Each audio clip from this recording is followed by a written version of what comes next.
करें गर्दन झुका के प्रणाम सब। भीतर विराजमान परमात्मा को, सर्वव्यापक परमेश्वर को अंग संग मान के प्रेम पूर्वक श्रद्धा सहित गर्दन झुका के करें प्रणाम और बैठ जाएं सब सीधे होके। करें जी आंख बंद सब।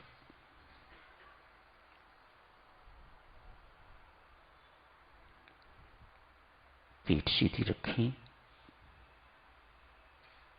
गर्दन रखें परमात्मा के आमने सामने। देखते रहें त्रिकुटी स्थान को।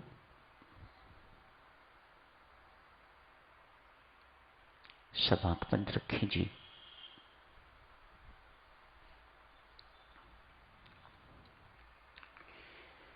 कृपा के मार्ग के अनुयायी हैं हम सब। ईश्वर कृपा हमारे लिए सर्वोपरि है, सर्वे सर्वा है। इससे बढ़ के और कुछ नहीं। स्वामी जी महाराज फरमाते हैं, राम कृपा अवतरण के अंतर्गत ये कृपा हम पर कैसे अवतरित होती है। बटन दबाने से यथा आती बिजली धार, नाम जाप प्रभाव से त्यों कृपा अवतार। खोलते ही जलना ज्यों बहता वारी बहाव। ये तो हुई बातें किस प्रकार से कृपा बहती है, अवतरित होती है।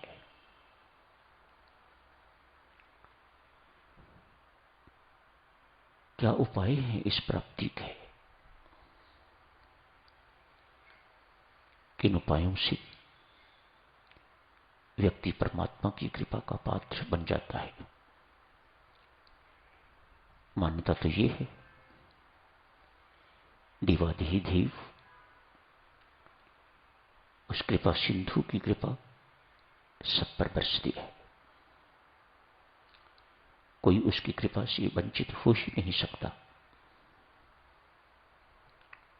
उसकी दृष्टि में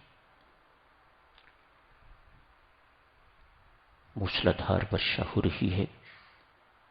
सारी रात वर्षा हुई, आपके पात्र में एक बूंद भी नहीं पड़ी। क्यों? आपने अपना पात्र उल्टा करके रखा हुआ है। परमेश्वर का कोई दोष नहीं।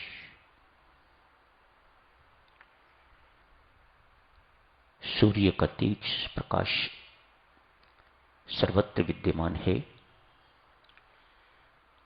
आपके घर में, आपके कक्ष में अंधकार है। आपने सब खिड़कियां द्वार अपने बंद कर रखे हुए हैं।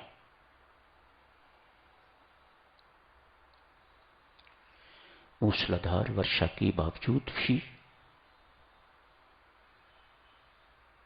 किस पर कितनी वर्षा हुई, किसको कितना जल प्राप्त हुआ, ये निर्भर करेगा आपका पात्र कैसा है। आपका पात्र एक चप्पन जैसा, तो उसमें चम्मच जितना ही जल आएगा। कटोरी तो कटोरी जितना। आपने घड़ा रखा है, ड्रम रखा है, उसके अनुसार उनमें जल भरेगा।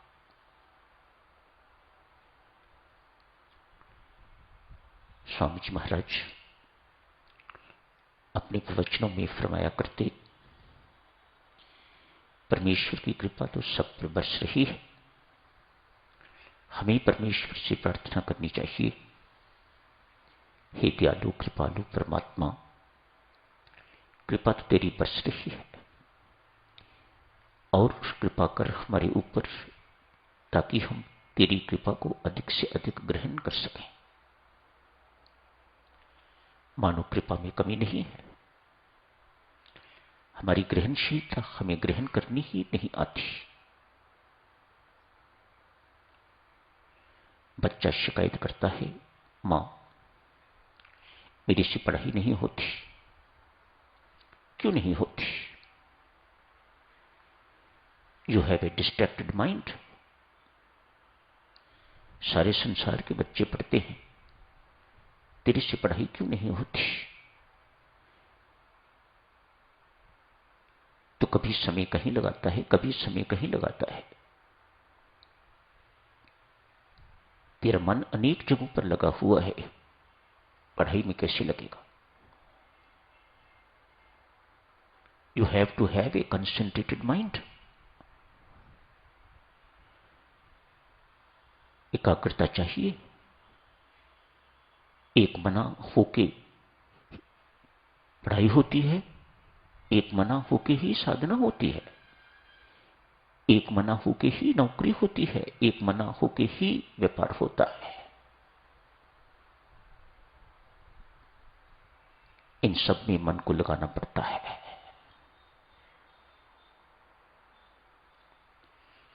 माता पिता के पढ़ने से बच्चा कभी पास नहीं हो पाएगा। ये शिकायतें, आप हमारे लिए ये करो, आप हमारे लिए वो करो, कोई अर्थ नहीं। यदि कुछ प्राप्त करना है तो करना भी आप ही को है।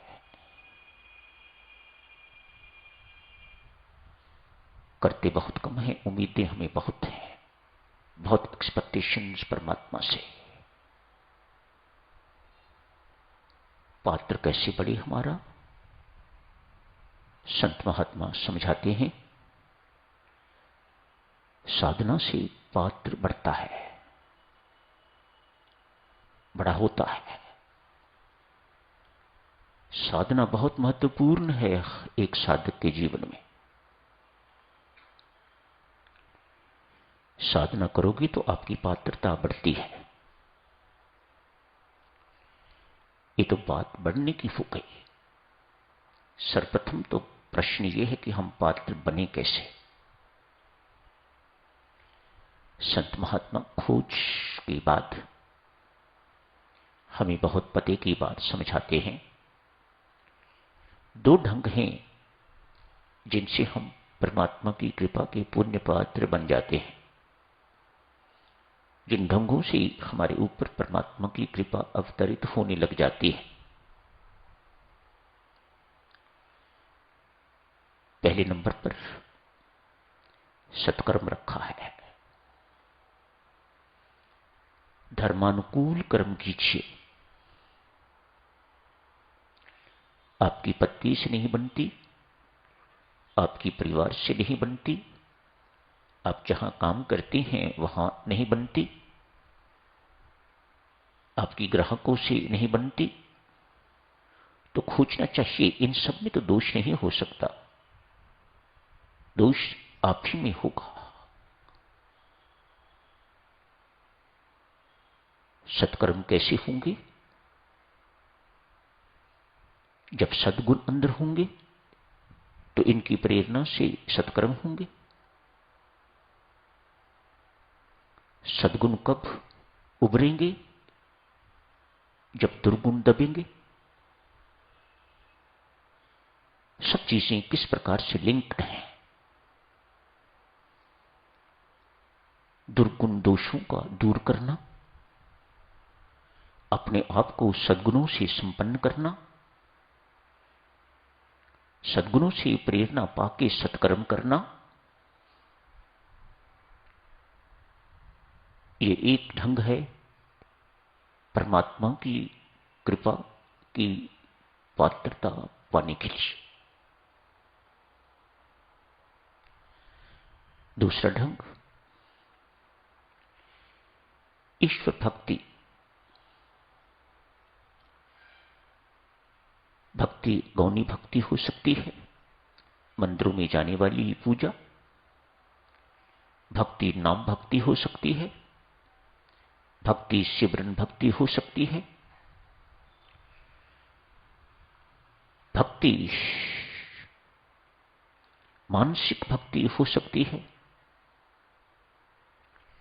भक्ति प्रेमा भक्ति हो सकती है।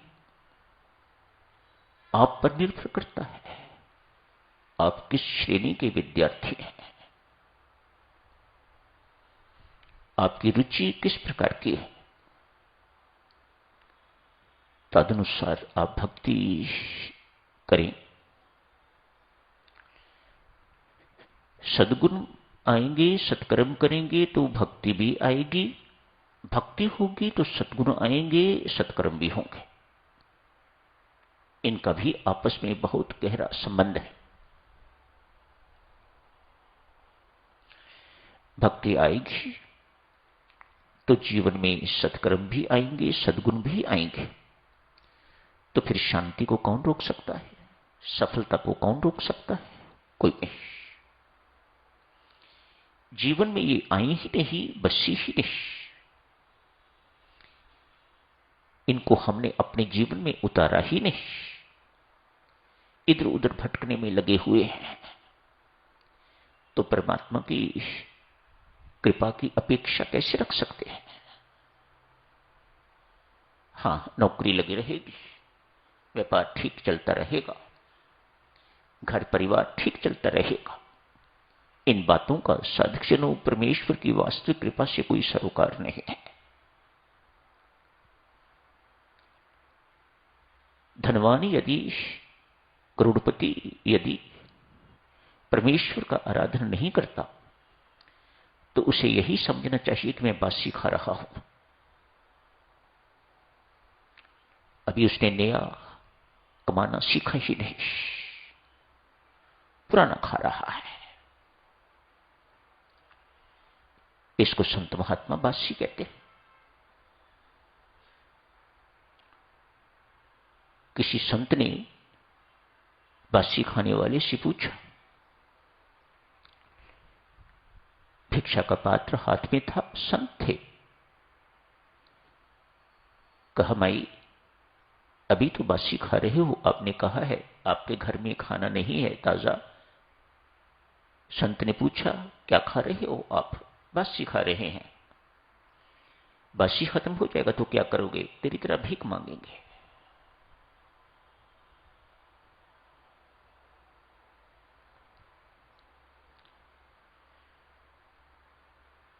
भक्ति, वास्तविक भक्ति सत्क्षणों सद्गुण देती है, सत्कर्मों के लिए प्रेरणा देती है और परमात्मा की कृपा का पात्र बना देती है। संत महात्माओं ने खोज के ये दो ढंग बताए हैं जिनको अपनाने से, जीवन में उतारने से व्यक्ति परमात्मा की कृपा का पात्र बन जाता है। पात्र बनने के बाद वह कृपा कैसे प्राप्त करता है? स्वामी जी महाराज ने कृपा किस प्रकार से बहती है, स्वामी जी महाराज ने राम कृपा अवतरण के अंतर्गत हमें बताया है।